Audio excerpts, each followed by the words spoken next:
What's up, my news-hungry little nashi pairs? This is Rob from The Gay Guy Plays, and today on The Daily Grind, we're going to be chatting about some Warframe news that a little bird doth told me. Specifically, Twitter. Now, if you guys are not following Warframe on Twitter or some of their community accounts, I highly suggest you do, because within the last 24 hours, they've been dropping some very, very juicy tweets, much like a nashi pair. Just putting that out there. Now, the first one that we're going to be taking a look at, of course, is from Warframe themselves. And just keep in mind, I'm under NDA, so I can't say anything official about anything, but they said it themselves. Clan log, in all caps. I'm not underlining it, they're all capsing it. I'm just saying. Incoming directive, purpose unknown, awaiting confirmation. Again, I'm under NDA, so I can't say a single goddamn thing, but there is somebody underneath that in the thread that happens to think that it might have something to do with Railjack preparation. Thank you for opening up that conversation, because in a previous dev stream, DE did state that they would be rolling out Railjack in different phases, the first one being the dry dock construction. So if this has something to do with it, maybe I would suggest coordinating with your clan, or maybe get into a new clan, or maybe, you know, I don't know, figure out a solo clan. Do something clan-wise to make sure that you're prepping for the clan log thing that's incoming, which they don't know, and the purpose is unknown, and they're awaiting confirmation for. I didn't say it, this tweet said it, so definitely keep that in mind. Moving along with more Warframe upcoming content, it looks like Miss Rebecca Ford is doing a little bit of a table read. A table read for what? Is she reading for a commercial? I don't know. Maybe she could be reading 4 lines for the Lotus. For something. For what could it be? Maybe potentially the new war quest. Now, if you guys were there at TennoCon or were paying attention to the TennoCon news, they did state, at least in the trailer version, that new war would be coming around Christmas time. Now, at the recording of this video, it is November 20th, which means that, yo, DE, you gotta get on the move, because that timetable is closing. Plus, y'all gotta go on holidays yourself, so you gotta get this done. Now, in previous dev streams, this is a weird kind of like twist off of this conversation. They did talk about the Hydroid trailer before, right? They had gotten all of the animations done. They had gotten all of that taken care of. The last little bits for the Hydroid Prime trailer was supposed to be the scripting and, of course, the voice lines, right? So in this case, I'm almost thinking in my head, wow, just something came up. It's almost like that NDA is like trying to hold me down.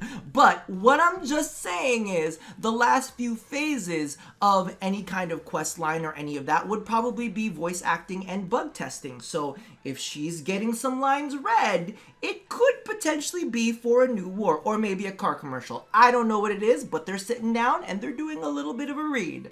Now, continuing on with Miss Rebecca Ford, as you can see right here, this was a very, very interesting tweet, because it could chat about the future to come when it comes to status chance. So often think about, what does greater than 100% status chance look like in Warframe?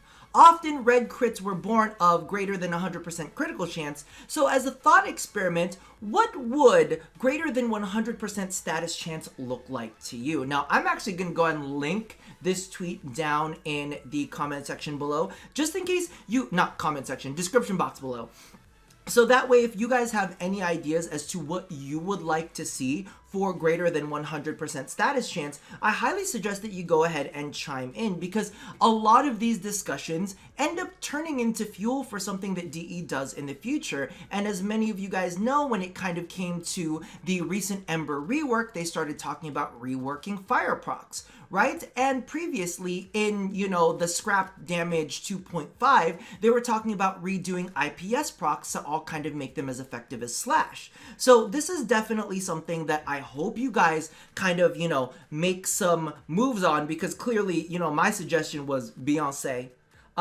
which isn't something that I think that they can implement in the game. But if they find a way to, I'm down for it, baby. I'm just saying. And maybe that's a video that we can kind of have as a future bit of discussion, especially if you guys have some good ideas for what 100% over 100% status chance looks like, because I know that I've definitely got my own suggestions that are not actually Beyonce. Now, last but not least, I wanted to have a bit of a chat about this.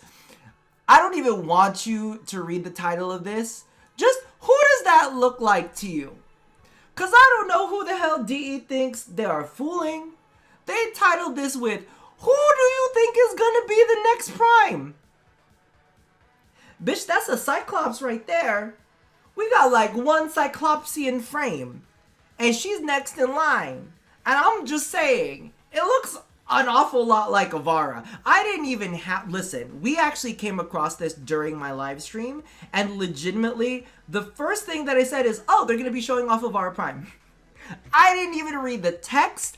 I didn't have to look at like them talking about like Prime stuff. I was like, oh, they're just going to show off Ivara Prime. Cool. That's good to know. Now, they did say in DevStream 133, kind of like in the text captions for the forum stuff, they were speaking about that we're going to be showing off the next Prime, yada, yada, yada, and so on and so forth. And I was like, told you, it's Ivara Prime. So if you guys were questioning at all or want to see as to what is going to come within the next Prime bundle, which I think is kind of important because I don't know about you guys. Let me know down in the comments below if you guys picked up the Atlas Prime access.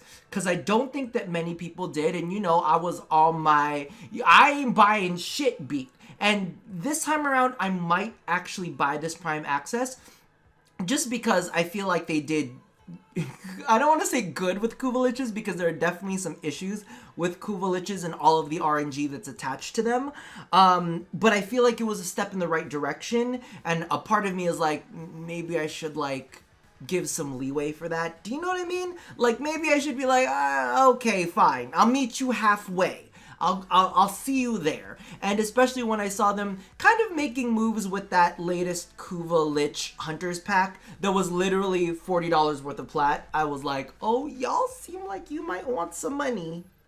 Y'all seem like you might want some money, so maybe this is going to be my way of contributing. So I'm actually going to go ahead and close this out here on a little bit of a, I guess you would say, chat topic, where basically I'm saying is, if you didn't feel like supporting DE before the Old Blood update, especially for all of you console people too, because consoles just got Old Blood, do you feel like you're more comfortable supporting them financially now?